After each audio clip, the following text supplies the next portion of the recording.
हमें पता है कि जिस किरदार के साथ हम बैठे हैं, जिन्हें बोलते हुए आपने पहले सुना और अब दोबारा सुनेंगे, वो भी कुछ नदियों का है।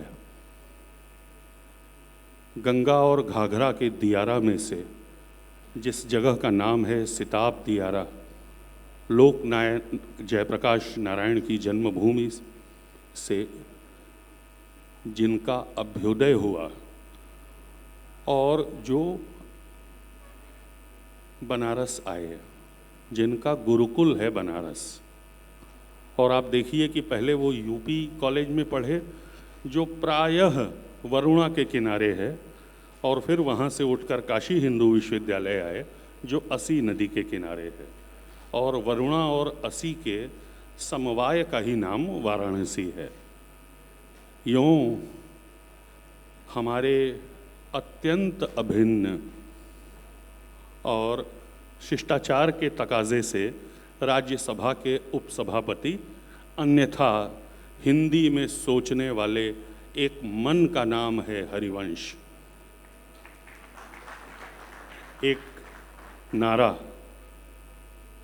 आप अपने भीतर बोलिए तो खून थोड़ा सा गर्म हो जाता है।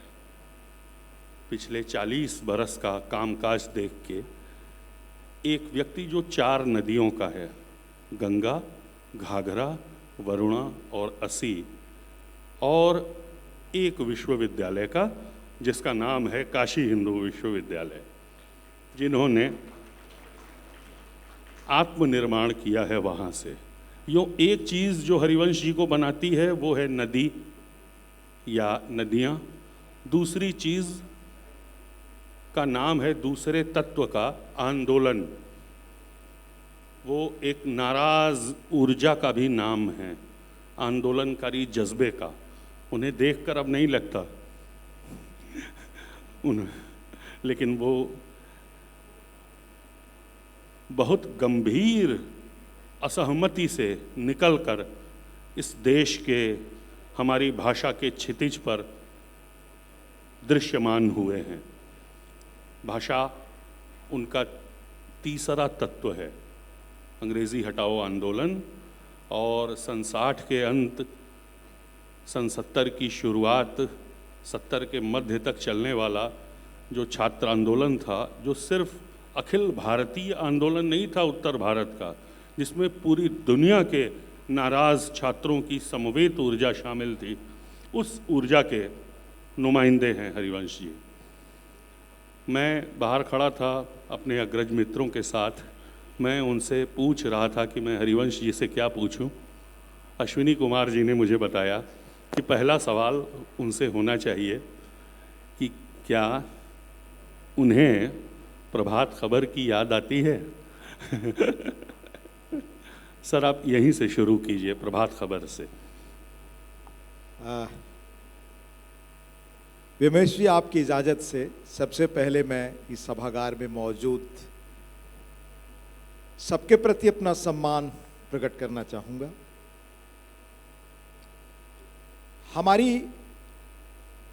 मैं ये फ़ख्र के साथ कहूँ कि हमारी पीढ़ी के बाद जो नौजवानों की पीढ़ी अत्यंत प्रतिभाशाली लिखने वाली है, उनमें से आपको एक नुमाइंदा के रूप में देखता और पढ़ता हूँ।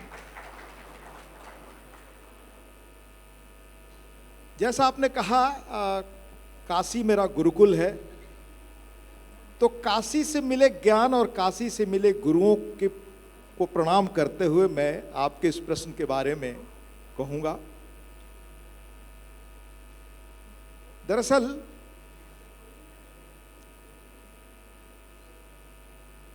मेरे इस छोटे से जीवन का एक सफर है प्रभात खबर, जहां लगभग मैं 3 दशकों तक मैंने पत्रकारिता की। पहली शुरुआत जब मैं 19-20 वर्ष का नौजवान इस बनारस में था। उस वक्त जो बनारस की युवा बेचैन पीढ़ी थी, उसका एक मैं मात्र सदस्य था। ये किस सन की बात होगी सर? आपातकाल के दौरान की बात। तब हमें लगा कि अभिव्यक्ति का माध्यम क्या बेहतर हो सकता है जीवन में, एक माध्यम अपनाकर जीने के लिए। संयोग से मेरा चयन धर्मयुग में हुआ, बम्बई टाइम्स ऑफ इंडिया समूह में। वहाँ मैंने डॉक्टर धर्मवीर भारती के साथ, और अपने समय की सबसे बड़ी बिकने वाली पत्रिका, लगभग 6-7 लाख प्रति सप्ताह बिकती थी, वहाँ मुझे काम करने का मौका मिला। उसके बाद भी मेरा मन में वो एक जो बनारस ने अशांति का बीज बोया वो मौजूद रहता था कि इसके बाद क्या। मैंने देखा जिस पत्रिका में एक पीस छपने के बाद चर्चा उसकी होती थी, तो लगा कि नहीं, हम सब ने जो पत्रकारिता जिस दौर में आई, जयप्रकाश जी के आंदोलन के दौर में अपनाई, तो मकसद ये था कि क्या ये पत्रकारिता सामाजिक परिवर्तन का कोई माध्यम बन सकती है। वो कृष्णनाथ, वो काशीनाथ जी, वो नामवर जी, वो शिव प्रसाद जी, मैं नाम लूँ अनेक, हमारे समय के जिन लोगों ने, मैं अरसास का विद्यार्थी था, जिस साहित्य ने प्रभावित किया, मन को बेचैन किया देश और दुनिया के, उसने प्रेरित किया। तो मैं कुछ समय के लिए हैदराबाद में बैंक के अधिकारी के रूप में नौकरी करने चला गया। उसके बाद अनेक अवसर मिलते हुए भी मैं कलकत्ता में रविवार में लौट आया पुनः पत्रकारिता के लिए। वहाँ से मेरे मन में बेचैनी एक बनी रही कि मैं बिहार में पत्रकारिता करूँ, जो परिवर्तन की धरती रही है, वहाँ कोई मौका मिले। वहाँ एक बंद प्राय अखबार में मौका मिला, और जो कुछ मैंने धर्मयुग और रविवार में सीखा, दोनों अपने समय की बड़ी प्रखर पत्रिकाओं में थी, और दोनों में बड़े यशस्वी संपादकों और पत्रकारों के साथ मुझे काम करने का मौका मिला। वो प्रयोग मैंने अखबार में किया, और वह अखबार उन दिनों 300-400 कॉपी बिकती थी। जब हम लोगों ने छोड़ा तो लगभग 1 करोड़ के आसपास उसकी रीडरशिप पहुंच गई थी। 11 एडिशन थे, अब बिना किसी बाहरी सहायता के अपने बूते अखबार खड़ा हुआ, और देश के सबसे बड़े 3 बड़े अखबार हिंदी के जो घराने हैं, उनके होने के बावजूद, उनके आने के बावजूद, वो आज तक अभी उसी रूप में कायम है। वहाँ तक पत्रकारिता करने के बाद मुझे हमेशा ये कोशिश रही कि मैं समझूं कि सिस्टम कैसे काम करता है। 4 दशकों की पत्रकारिता का लंबा सफ़र रहा, और उसके बाद मौका मिला तो फिर मैं वो राजनीति जो समाज को बदलती है उसका मैं अंग बना पुनः। लेकिन मैं लौटकर पत्रकारिता को, सिर्फ किसी एक अखबार को नहीं, पत्रकारिता को याद करता हूँ कि पत्रकारिता अपने समय में कैसे एक जो इंस्टेंट हिस्ट्री लिखती है, वो किस तरह का इतिहास लिखे कि वो मुल्क जिसके लिए लोगों ने अपनी शहादत दी कि ये बड़ा मुल्क बने, जिसके लिए विवेकानंद ने सपना देखा कि ये दुनिया का 21वीं शताब्दी का एक बड़ा रोशनी का केंद्र बने, लाइट हाउस बने, वह बन सके। मेरा प्रयास इसी रहा, इसमें प्रभात खबर एक पड़ाव था, और सारी चीज़ें मेरी स्मृतियों में रहती है, यह भी रहता है प्रभात खबर। सर, आपके पास 5 दशकों का विशद अनुभव है, धर्मयुग, रविवार, प्रभात खबर। आप बहुत थोड़ी अवधि के लिए, लेकिन बहुत हस्तक्षेपीय दौर में भारत के प्रधानमंत्री बने। चंद्रशेखर जी के समय में बहुत हाई प्रोफाइल भारत के सूचना सलाहकार प्रधानमंत्री के रह चुके हैं। आप इस देश की संसद को बहुत करीब से जानते हैं, सिर्फ अभी नहीं जब आप पद पर हैं। आप संसद के अध्येता हैं, और लाख अंतर्विरोधों के बावजूद हम लोगों का मानना है कि संसद जो है वाग्मिता की, बोलने की, सोने की खान है, गोल्ड माइन है। अगर आपको बोलना आता है, अगर आप अपनी बात कह सकते हैं, अगर आप असहमति का सम्मान करना जानते हैं, तो संसद से बेहतर जगह इस संसार में कोई भी नहीं है। तो आप क्या सोचते हैं, आप जब इस तरह से संसद को बोलने वालों के नज़रिए से देखते हैं, तो कौन कौन से वक्ता, वो चाहे आपकी आंखों से देखे हुए न हो, आपने उनके बारे में सुना हो, पढ़ा हो, ऐसे वक्ता कौन से हैं, उनके बारे में थोड़ा सा हमें बताइए। व्योमेश जी, आप जरूर ये चाहेंगे कि जिस संवैधानिक मर्यादा का अपने जीवन में पालन करता हूँ, वो मौजूदा जो लोग हैं, कुछ का नाम लो, कुछ का छूट जाए तो उनके साथ अन्याय होगा, पर जिन लोगों ने मुझे प्रेरित किया है उनका नाम जरूर लूँगा। पर उसके पहले एक चीज़ मैं आपसे निवेदन करना चाहूँगा। मैं इस यकीन का व्यक्ति हूँ कि राजनीति ही हमारी नियति बदलेगी, राजनीति ही लोकतंत्र में नियति बदलती है। हमारे देश के साथ दिक्कत यह है कि हम बाहर बैठ करके कामना करते हैं कि सारी चीजें हमारे मनोवांछित जो श्रेष्ठ व्यवस्था हम चाहते हैं वैसा हो जाए, हम सिर्फ दर्शक बने रहें। ऐसा होता नहीं। सार्थ का भी एक नाटक है और कई लोगों का मैं आपको बताऊं जो ये कहते हैं कि जो ये काम करना चाहता है, जो आदर्श के साथ जीता है, जो व्यवहारिक राजनीति में आएगा तो उसको उन सारी चुनौतियों आरोपों से घिरना होगा। वो कपड़े सफेद कहीं छींटे पड़ेंगे और बिना छींटों की वो सहने की ताकत, आत्मविश्वास लिया आप राजनीति में परिवर्तन नहीं कर सकते। ये राजनीति हमारे नौजवानों को समझना चाहिए क्योंकि वही बदल सकते हैं। ये जेपी ने भी कहा था, गांधी ने भी अपने समय में कहा था। तो मैं मानता हूं कि राजनीति को हमें इस दृष्टि से देखनी चाहिए। जब हमारी पीढ़ी युवा हो रही थी और इसी विश्वविद्यालय में जिसका आपने नाम लिया, जिसकी एक मामूली पौध हूं मैं, और उस विश्वविद्यालय की देन है, उन गुरुओं की देन है कि आज मैं आपके सामने बैठकर बात कर रहा हूं। मेरा कुछ भी नहीं है। किन लोगों को विश्वविद्यालय निमंत्रित करता था? चंद्रशेखर, मधुलिमय, जॉर्ज फर्नांडिस, पीलू मोदी, एरा सेजियन, अटल बिहारी वाजपेयी, लाल कृष्ण आडवाणी, बलराज मधोक, एक से एक नाम आपको मैं बोलूं किस किस्म के लोग थे। सीपीएम से लेकर के, सीपीआई से लेकर के, जनसंघ से लेकर के कांग्रेस तक, क्या विलक्षण प्रतिभाएं थी। उनके डिबेट्स निकाल करके आप पढ़ें।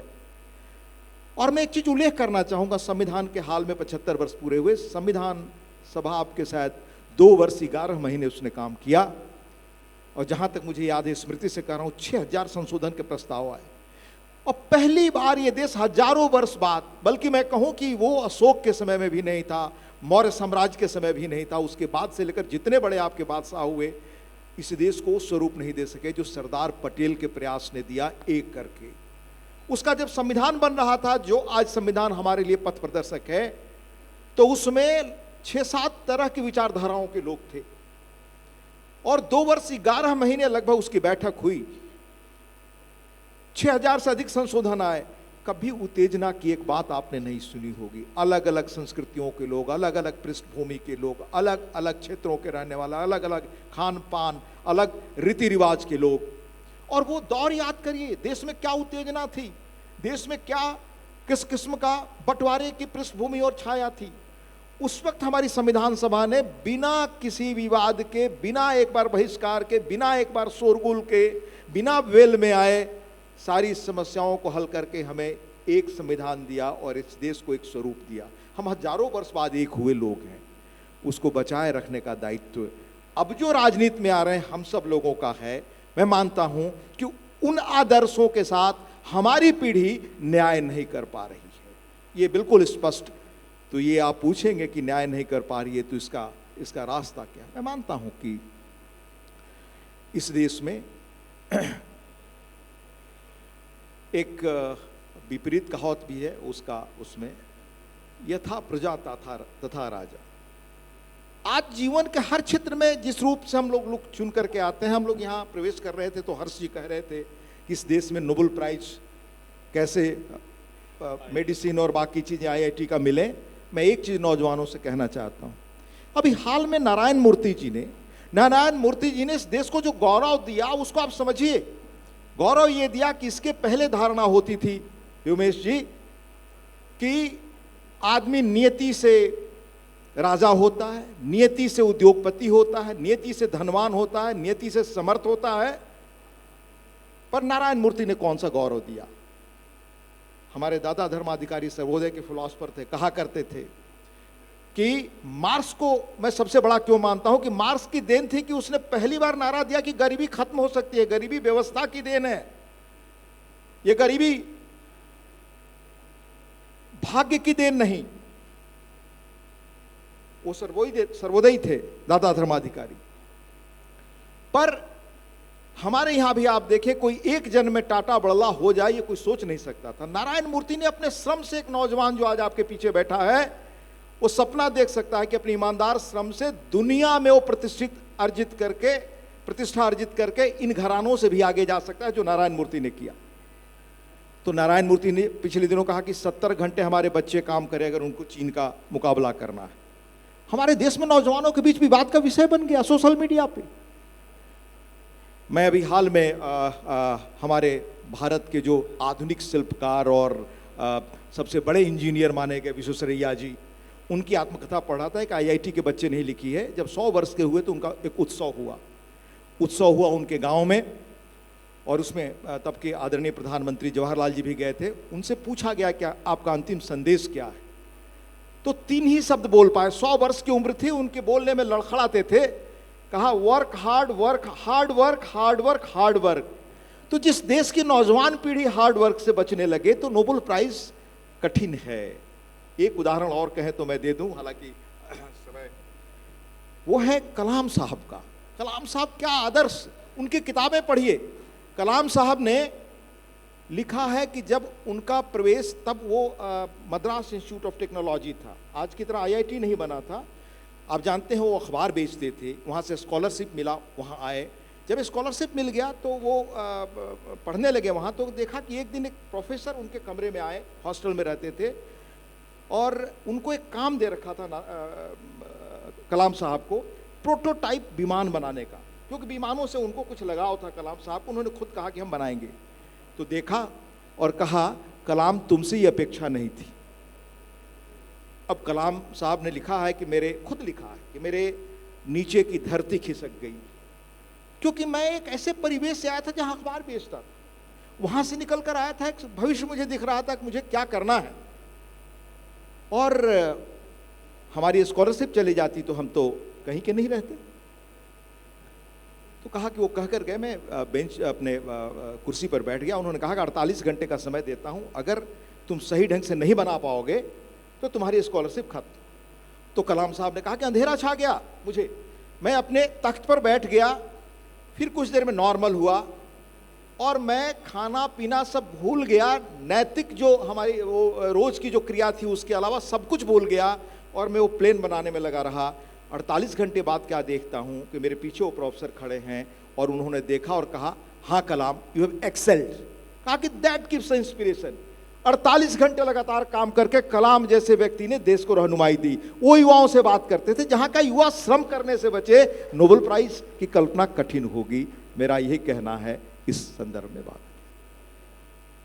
बनारस आपका गुरुकुल है, मैं फिर से बनारस की ओर लौटूंगा, और फिर हम लोग ऐसे ही जहाँ तक संभव होगा यात्रा करेंगे समय के अनुशासन में। आपने कलाम साहब के गुरु को याद किया। आँख बंद करने पर जो बनारस याद आता है, जो विश्वविद्यालय परिसर याद आता है, तो क्या याद आता है? महामना के जीवन का उनके जीवन की 2 घटनाएं बताकर अपनी बात मैं कन्वे कर दूं। उदय प्रताप कॉलेज में पढ़ता था, तब वहाँ के प्रधानाचार्य होते थे, मैं इंटरमीडिएट में था, डॉक्टर राजनाथ सिंह, जो बाद में वाइस चांसलर बने जयपुर यूनिवर्सिटी में, शायद एग्रीकल्चर के थे। मैं गांव से आया था, मैं ऐसे गांव से आया था जो 2 नदियों के बीच में 6 महीने हम पानी में रहा करते थे। नीम के पेड़ के नीचे हमने पढ़ाई शुरू की, और जैसा कैलाश जी बता रहे थे हम सब ढिबरी से निकले लोग हैं। तो मेरे लिए बनारस तो बड़ा शहर एक लगा। तो अपने छात्रावास में था, तो मैं देखता हूँ कि शाम को बहुत ही देखने में राजनाथ सिंह जी बहुत सुंदर उनका व्यक्तित्व था। ईश्वर ने उनको बहुत अच्छा भव्य व्यक्तित्व का धनी बनाया था। वो और उनकी पत्नी आ रहे हैं। हर छात्रावास में जाकर हर कमरे में बच्चों को देखना कि बच्चे शाम में क्या कर रहे हैं। वो अपने घर से आए हैं, उनको कोई असुविधा तो नहीं हो रही है, वो पढ़ाई कर रहे हैं क्या। इस तरह का टीचर से भाव मिलना ये अद्भुत था, जो मैं कभी भूल नहीं पाता। महामना के जब विश्वविद्यालय में मैं गया, और जो बाद में पढ़ा वहाँ विश्वविद्यालय में रहते हुए, हमारी लॉबी में जिस हॉस्टल में रहता था, अपने नाम के कारण बड़ा चर्चित था, बिरला छात्रावास, और बहुत बड़ा तब था। तब इस तरह की घेरेबंदी नहीं थी। तो उसमें सीता नाम का एक व्यक्ति थे जो सुबह हमारे कमरे को साफ करता था। वो कई किस्से सुनाता था। मैं उसे पूछता था मालवीय जी वगैरह के बारे में और प्राध्यापकों के बारे में। तो उसने कहा कि देखिए, आज आप लोग दातुन धो करके और फेंक देते हैं ना, हमने देखा है कि मालवीय जी सुबह आते थे, चुपचाप वो दातुन उठा करके खुद जहाँ दातुन वगैरह इस्तेमाल के हो रखा जाता वो रखते थे। मैं कह नहीं सकता उस बात का कितना मेरे ऊपर असर पड़ा। दूसरी घटना सुनाई कि नाव से रामनगर से बच्चे आते थे। एक बार बच्चों ने मलाह से कुछ अपने शैली में व्यवहार कर दिया, तो मलाह आया और मालवीय जी के सामने बैठा और कहा कि तुम्हारे बच्चों ने मुझे परेशान किया है, मेरी यही स्थिति है। मालवीय जी ने सत्याग्रह किया और जिन बच्चों ने गलती की थी जाकर के सार्वजनिक क्षमा मांगी।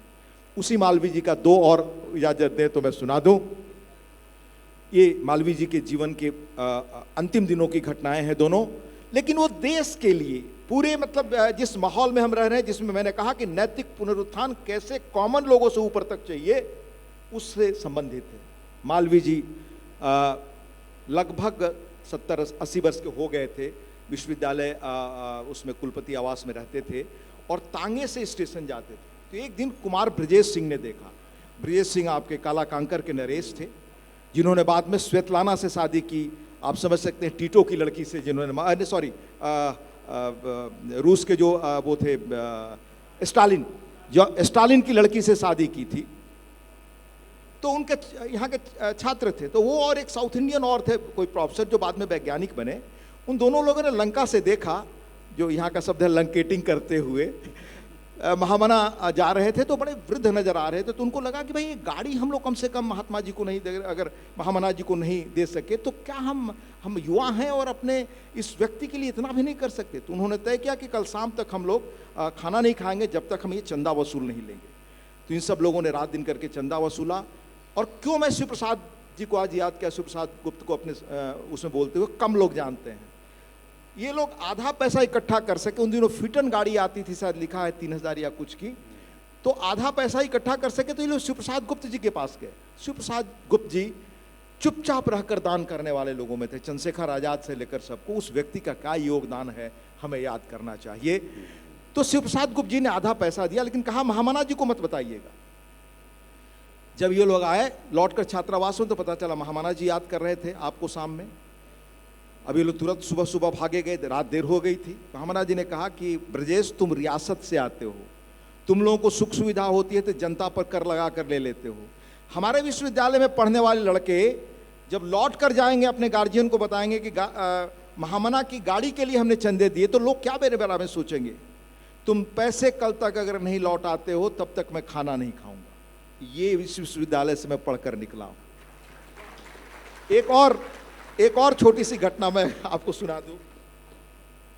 ये मुझे गंगाधर मालवीय जी उनके पौत्र थे और जस्टिस थे।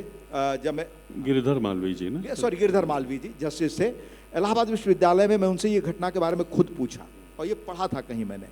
घटना ये थी कि जब गिरधर मालवीय जी बड़ी कम उम्र के थे, तब एक दिन वो शायद सेंट्रल स्कूल कमच्छा में पढ़ने जा रहे थे, परीक्षा देनी थी। तो घर का नाश्ता तैयार नहीं था।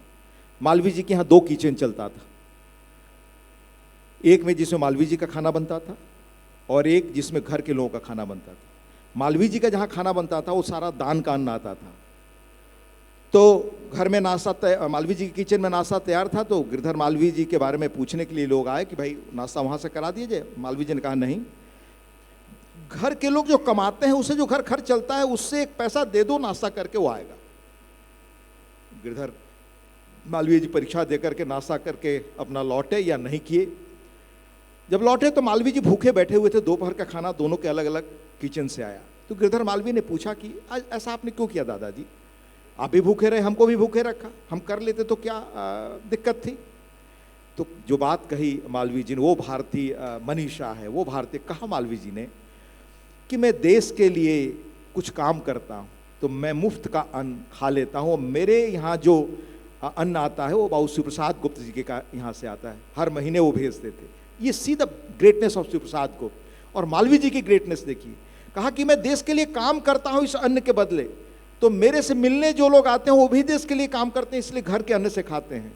पर तुम बड़े होगे तो समझोगे अपनी कमाई से खाना, उसका असर अलग जीवन में होता है। इस बात को मैं बहुत समझ सका मालवीय जी की। जब मैं महाभारत पढ़ रहा था, जब भीष्म पितामह सरसैया पर होते हैं 10 दिनों बाद, तो वो रोज शाम को उपदेश देते हैं। उसमें कौरव पांडव सभी लोग, कृष्ण भी जाते हैं पर द्रौपदी नहीं जाती। एक दिन द्रौपदी को कृष्ण ने कहा कि तुम भी चलो। तो बड़े अन्यमनस्क ढंग से द्रौपदी सहमत हुई वो गईं। उस दिन पितामह कह रहे थे कि जहाँ अन्याय अत्याचार हो वहाँ अगर व्यक्ति न बोले तो उसका व्यक्तित्व कुंठित होता है, पौरुष खत्म होता है। तो द्रौपदी बोल पड़ी कि पितामह इजाजत हो तो कुछ पूछूं। सारी सभा सन्न, क्योंकि पितामह से कोई पूछता नहीं था, उनका कद इतना बड़ा था, यश और आभा इतनी बड़ी थी। कहा पूछो बेटी। कहा उस दिन आपका यह सोच कहाँ था जब मैं निर्वस्त्र हो रही थी उस बड़े राजघराने में जिसका यश पूरे देश दुनिया में दिग दिगंत गूंजता था, कौरव साम्राज्य का जो राज दरबार था। तो पितामह ने जो उत्तर दिया उससे जोड़कर मैं महामना के उत्तर को समझा। पितामह ने कहा बेटी, मैं आज मेरे शरीर से अन्न का एक एक अंश निकल चुका है, सारे रक्त निकल चुके हैं, इसलिए मैं आज जो कुछ भी कह रहा हूं वो ध्यान से सुनना। जब भी अन्याय अत्याचार गलत ढंग से अर्जित आय से जो भी इनकम मैं खाऊंगा, जो भी आय से चलूंगा, तो उससे मेरा रक्त दूषित होता है, मेरा विचार थिंकिंग दूषित होता है, और तब मेरा ये सोचने समझने की जो क्षमता थी, वो विवेक था, वो प्रभावित हो गया था। आज मैं वो नहीं हूं जो पितामह थे। ये भारतीय मनीषा है, इसको जीने वाले महामना थे। इसलिए मुझे फक्र है कि उस विश्वविद्यालय का एक छात्र मैं भी रहा। अब समय नीचे से संकेत भेज रहा है कि इसे संपन्न किया जाए, लेकिन एक सवाल, बस आखिरी सवाल, और आप संवैधानिक पद पर हैं सर, बावजूद बनारस का आप पर एक अधिकार है, उसी अधिकार भाव से एक ऐसा सवाल जो आपको के लिए मुश्किल है, जिसका जवाब बोले। आप चुनाव लड़ेंगे कि नहीं, भविष्य क्या है? मैं लगभग ये दूसरी बार मेरा सांसद का वो है, और मैं जो करना चाहता हूं वो ये है कि देश को बताऊं एक बड़ी घटना जिसका सुबह में मैंने उल्लेख किया था घूम घूम करके। पिछले 3-4 दिनों पहले की ये घटना है। आपने देखा होगा कि दुनिया के एक छोटे देश को, मैं कोई राजनीतिक टिप्पणी नहीं कर रहा, दुनिया के एक बड़े छोटे देश को जिसने अपने को उस अम्ब्रेला के तहत लाना चाहा था, जिसकी स्थापना 1949 में दुनिया की एक महाशक्ति और दुनिया की बड़ी महाशक्तियों ने किया नाटो के रूप में, और इन लोगों ने उसको युद्ध में उतारा। आज दुनिया की एक बड़ी ताकत के जो नए राष्ट्रपति बने वो कह रहे हैं कि भाई हमने युद्ध में जितना आपको पैसा दिया आप वापस दीजिए, नहीं दे सकते हैं तो अपने जो आपका प्राकृतिक संसाधन है, मिनरल्स है, खनिज है, वो हमें दीजिए। उस राष्ट्रपति ने अपने देश के लोगों से कहा कि मैं समझौता करने जा रहा हूं, क्योंकि मैं नहीं चाहता कि मेरे मुल्क के आने वाली 5 पीढ़ियां ये कर्ज ढोएं।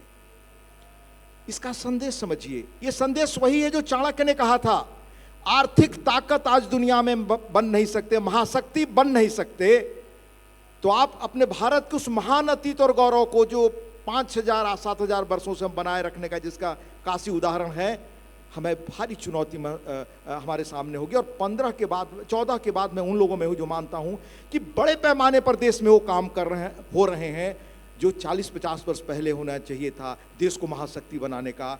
हमने कहा कि साहित्य की इस तरह के जो आयोजन भी होते हैं, हमने दुनिया के बड़े साहित्यकारों का नाम लेकर बताया, कैसे उन्होंने अमेरिकन ड्रीम के बारे में कहा, कैसे चाइनीज सपने के बारे में, कैसे जापान सपने के बारे में उन्होंने अपनी भूमिका अदा की। भारत भी करे, हमें करना ही होगा, और ये काम मैं अपने लेखन से, वक्तव्य से ये करना चाहता हूँ। मेरा आपके प्रश्न के बारे में यही उत्तर है। उत्तर समझा जा सकता है। सर की रचनावली प्रकाशित है 10 खंडों में। कोई पढ़ने वाला दानिशमंद पाठक देखकर चकित हो जा सकता है, और एक नोट यहाँ टेबल पे रखा हुआ है, वो हस्तलिखित है, अत्यंत सुलिखित, पूरा पन्ना भरा है, ऐसे अनेक पन्ने होंगे लगता है। ऐसे लेखक को, ऐसे विद्वान को एक राजनेता के तौर पर अपने बीच पाकर हम लोग बहुत प्रसन्न और संतुष्ट हैं। धन्यवाद सर। बहुत धन्यवाद उमेश जी। चूंकि मुझे अभी जा कर के फ्लाइट से दिल्ली जाना, कल एक कार्यक्रम था, नहीं तो मुझे आपके साथ बात करने में बहुत आनंद था, और जिस धैर्य से लोगों ने सुना उनके प्रति भी मेरा बहुत धन्यवाद।